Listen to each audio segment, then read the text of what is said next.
Welcome to my class. I am Abdus Salam, Assistant Teacher, Rajshahi Collegiate School, Rajshahi, Bangladesh. My dear viewers, আজকে আমরা যে ভিডিওটা করতে যাচ্ছি তা অত্যন্ত ইন্টারেস্টিং। আচ্ছা, আমরা তো গ্রামাটিক্যাল রুলস জেনেও অনেক সময় ইংরেজিতে কথা বলতে পারি না।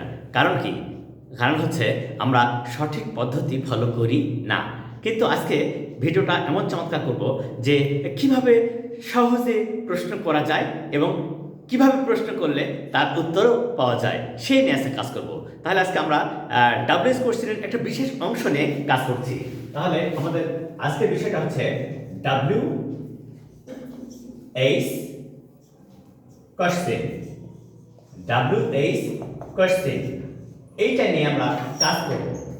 WH কোশ্চেন এইটা নিয়ে কাজ করব, তবে বিষয়টা হবে সম্পূর্ণ ভিন্ন ধরনের। যেমন দেখো, আজকের বিষয়টা হচ্ছে আমরা হাউ, এই যে WH ওয়ার্ডটা হচ্ছে হাউ, এই হাউ দিয়ে আমরা কিভাবে সেন্টেন্স তৈরি করতে পারছি। আচ্ছা, আমি একটা দোকানে গেলাম। আচ্ছা, দোকানে যখন গেলাম আমি একটু চিনি কিনবো। আমি চিনি দরকার বাসায়, তাহলে চিনি যে ক্রয় করব সেটা দোকানদারকে কি বলবো? যদি আমি এরকম বলি, sugar please,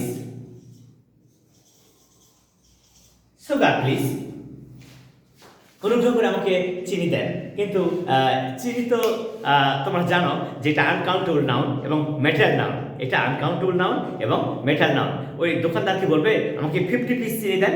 no, that's completely impossible. তাহলে ওই যে চিনি যে কেনা হবে সে তার একটা পদ্ধতি আছে, সিস্টেম আছে, মেজার ওয়ার্ডস ব্যবহার করতে হয় এবং পরিমাণটা বলতে হয়। এই যে পরিমাণ জানার জন্য ব্যবহার করতে হবে হাউ মাস। তখন দোকানদার তোমাকে বলবে যে how much sugar do you want, how much sugar do you want. আচ্ছা, এই যে কতটুকু, এখানে আমরা সহজেই বুঝতে পারছি যে যে সমস্ত আনকাউন্টেবল নাউন আছে, যেগুলি গণনা করা যায় না, পরিমাপ করতে হয়, ওজন করতে হয়, সেই সমস্ত ক্ষেত্রে কিন্তু হাউ মাস ব্যবহার করতে হয়। যেমন এখানে বলা হচ্ছে how much sugar do you want, আপনি কতটুকু চিনি চান? তখন তুমি বললাম I want a kg of sugar, I want a kg of sugar. আমি 1 কেজি চিনি চাই। আচ্ছা, কত সহজে এই যে সামান্য ওয়ার্ডস গুলো ইউজ করে আমরা নিজের কনভারসেশন তৈরি করতে পারি। আমরা ইংরেজি শিখছি কিন্তু আসলে নিজের আইডিয়াসটাকে অপরের কাছে তুলে ধরা এবং তার কথা বোঝা, তাকে আমার কথা বোঝানো, এইটাই কিন্তু মূল লক্ষ্য। শুধু বুকিশ নলেজ, আমি অনেক গ্রামাটিক্যাল রুলস জানি কিন্তু বাস্তব ব্যবহার করতে পারছি না, এটার কোনো প্রয়োজন নেই। প্রয়োজন হলো আমি অল্প জানি, এটা বাস্তবে সঠিকভাবে প্রয়োগ করতে শেখা। এই উদ্দেশ্যেই ইংলিশ গ্রামার সালাম এই চ্যানেলটা করা হয়েছে এবং প্রতিটা ভিডিও সেই উদ্দেশ্যেই তৈরি করা হবে। তাহলে যখন আমরা কোনো দোকানে যাব, এই যে দোকানে সাধারণ কেনাকাটার জন্য যে কোশ্চেনগুলো করা দরকার সেই নিয়ে কিন্তু আজকে ভিডিওটা তৈরি করব। তাহলে এখানে যখন আমি বলছি যে সুগার প্লিজ, তখন দোকানদার তো প্রশ্ন করতে পারে যে how much sugar do you want, আপনি কতটুকু চিনি চান? তখন তুমি বললাম যে I want a kg of sugar, আমি 1 কেজি সুগার চাই, আমি 1 কেজি সুগার চাই। তাহলে এইভাবে আমরা চেঞ্জ করতে পারবো। তাহলে এখানে সহজেই আমরা করতে পারবো যে কিভাবে চেঞ্জ করা যাচ্ছে, আমরা সহজে এই জিনিসটাকে কিভাবে সুন্দর করে ব্যাখ্যা করে এবং আরো অনেক সেন্টেন্স তৈরি করতে পারবো, সেটা নিয়ে আমাদের আজকের কাজ। আচ্ছা, এখানে তুমি বলছো যে তুমি সেলসম্যানকে বলছো যে রাইস প্লিজ, রাইস কি কখনো বলা যাবে যে আমাকে 100 পিস রাইস দেন? No, that is uncountable noun. তাহলে কি বলতে হবে? দোকানদার তোমাকে এবার প্রশ্ন করবে how much rice do you need, how much rice do you need, আপনার কতটুকু চাউল প্রয়োজন? How much rice do you need. আচ্ছা, সেন্টেন্স স্ট্রাকচারটা কত সুন্দর। এই যে স্ট্রাকচার যদি আমরা এটাকে ফলো করি তাহলে শুরুতে বসছে how much plus noun plus যদি প্রেজেন্ট টেন্স হয় তাহলে ডু অথবা does plus subject plus verb interrogative sign. দেখো তো শুধু আমরা যদি এই হাউ মাস প্লাস নাউন এবং সিম্পল প্রেজেন্ট টেন্সে তোমরা তো জানো যে কোনো অক্সিলারি ভার্ব থাকে না, সিম্পল প্রেজেন্ট টেন্সে কোনো অক্সিলারি ভার্ব থাকে না, সেই সেন্টেন্সগুলোকে ইন্টারোগেটিভ করার সময় সাবজেক্টের পূর্বে ডু বা ডাজ বসে। এখানে এই বিষয়টা দেখো যে ইউ সেকেন্ড পারসন তাই ডু হলো, যদি এই সাবজেক্টটা থার্ড পারসন হতো তাহলে কিন্তু আমরা ডাজ ব্যবহার করতাম। যেমন দেখো হাউ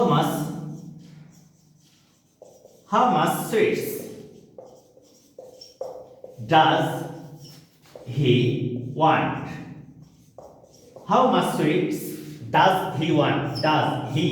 এখানে কিন্তু একেবারে স্পষ্ট এবং সহজ। সেটা কি আমাদের ওই স্ট্রাকচারটা কিন্তু চেঞ্জ করিনি। সেটা কি প্রথমে যখন আমরা কোনো পরিমাণ সম্পর্কে জানতে চাইবো, যে কোনো পরিমাণ নিয়ে কথা বলবো, প্রশ্ন করব, তখন হাউ মাস দ্বারা শুরু করব, হাউ মাস। আর এই একই কথা যদি আমরা কোনো সংখ্যার কথা বলি, কোনো সংখ্যা, তাহলে হাউ মেনি। যেমন আচ্ছা তুমি যখন দোকানে যাও তুমি কি দোকানদারকে বলো যে please give me a kg of pens? No, it's impossible because we don't buy or sell pens in counting.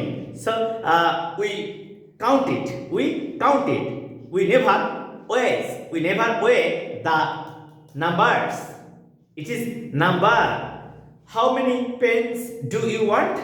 তখন তুমি বলছো I want 6 pens.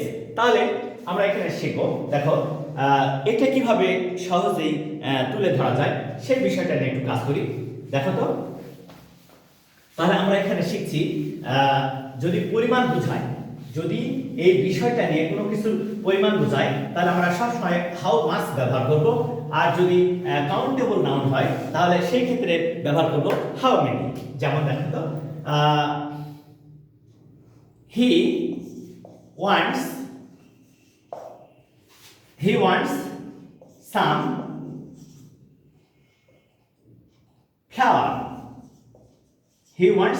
ফ্লাওয়ার। আচ্ছা এই ফ্লাওয়ার কি গোনা যায়? নো, এটা হচ্ছে আনকাউন্টেবল নাউন। তাহলে এখানে আরেকজন প্রশ্ন করছে how much flower does he want? আমরা এখানে ওই স্ট্রাকচার চেঞ্জ করিনি। কেমন সেটা? হাউ মাস বা হাউ মেনি যদি পরিমাণ বোঝায়, এটা পরিমাণের ক্ষেত্রে এই যে পরিমাণ, এই পরিমাণের ক্ষেত্রে বলবে হাউ মাস। তারপরে আসবে নাউন, তারপরে ডু অথবা ডাজ, তারপরে সাবজেক্ট, ভার্ব, ইন্টারোগেটিভ সাইন। কত সহজে এরকম অনেক সেন্টেন্স তৈরি করা যায়। আর যখনই আমরা সংখ্যা নিয়ে কথা বলবো, একটু চেঞ্জ, একটা ওয়ার্ড চেঞ্জ করলে হয়ে গেল। সেটা কি এখানে বলছে দেখো she wants some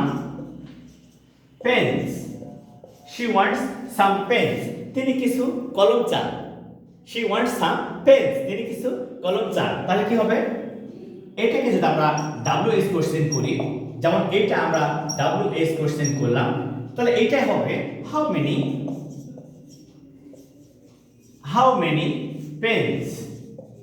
pens does she want?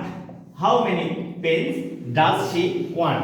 তাহলে আমরা এই সামান্য দুইটা ওয়ার্ডের মধ্যে কি চেঞ্জ দেখলাম? আমরা কিন্তু অনেক বড় চেঞ্জ দেখেছি। সেটা কি? যদি যে কোনো পদার্থ যেটা আনকাউন্টেবল নাউন, যা কখনো ব্যবহার করা ক্রয় বা বিক্রয়ের ক্ষেত্রে আমরা কখনোই গণনা করি না, সেই ক্ষেত্রে হাউ মাস, সেক্ষেত্রে হবে হাউ মাস। আর যে এমন একটা বিষয়, এমন একটা বস্তু যা গণনা করে ব্যবহার করতে হয়, ক্রয় বিক্রয় করতে হয়, সেক্ষেত্রে হবে হাউ মেনি। যেমন আমরা বলছি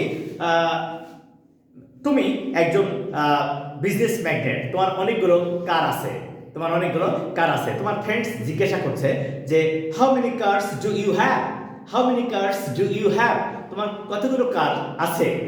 ঠিক কার তো ওজন করে ব্যবহার করা হয় না বা ক্রয় বিক্রয় হয় না, তাহলে সেক্ষেত্রে কি হবে হাউ মেনি, সেক্ষেত্রে হবে হাউ মেনি। আচ্ছা, তুমি দোকানে গেলা, যে দোকানে শার্ট কিনবা, দোকানে সব শার্ট কি তুমি কিনবা? নেভা। যেটা তোমার ফেভারিট, যেটা তোমার মজা লাগবে, সুন্দর লাগবে, তোমাকে ম্যাচ করবে, সেটা তুমি কিনবা। তাহলে দোকানে তো অনেকগুলো শার্ট থাকতেই পারে, কিন্তু সেই সব শার্ট তো আমার দ্বারা কেনা সম্ভব নয়। তাই আমরা কি করব, ওইটা সংখ্যা আকারে জিজ্ঞাসা করব এবং কয় মানে যা দরকার সেটা আমরা কিনবো। তাহলে এখানে তুমি মনে করো তুমি দোকানে গেলা, যে বলছো যে I want to buy some shirts, I want to buy some shirts. আমি কিছু শার্ট কিনতে চাই, আমি কিছু শার্ট কিনতে চাই। তখন সেলসম্যান তোমাকে বলবে how many shirts do you want to buy? How many shirts do you want to buy? তাহলে দেখো, এই যে সংখ্যা, শার্টস তো কেজি দরে বিক্রয় হবে না, কারণ 1 কেজিতে কতগুলো শার্ট আসবে কেউ জানে না, কিন্তু সেটা কিভাবে হয়, সেটা সংখ্যা আকারে হয়। তাহলে আমরা কি শিখলাম, যে সমস্ত বস্তু গণনা করে ক্রয় বিক্রয় হয়, ব্যবহার করা যায়, তাদের ক্ষেত্রে হাউ মেনি দ্বারা ডাবল কোশ্চেন হয়। আর যেসব বস্তু আনকাউন্টেবল নাউন, তাদের ক্ষেত্রে হাউ মাস দ্বারা ডাবল কোশ্চেন হয়, কিন্তু স্ট্রাকচারটা কিন্তু একই। সেই স্ট্রাকচারটা কি, এই যে দেখো, হাউ মাস অথবা হাউ মেনি প্লাস ওই যে নাউনটা তোমার দরকার, তারপরে ডু অথবা ডাজ। আর পাস্ট টেন্স, যদি এটা পাস্ট টেন্স হয় তাহলে হবে ডিড। তারপরে ওই যে সাবজেক্ট প্লাস ভার্ব, ইন্টারোগেটিভ চিহ্ন। এভাবে কিন্তু আমরা চমৎকারভাবে WH কোশ্চেন তৈরি করতে পারি শুধুমাত্র হাউ মাস এবং হাউ মেনি দ্বারা। So my dear viewers, please follow this video from the beginning to the end and try to learn how to use how much and how many. Thank you all. Assalamu alaikum.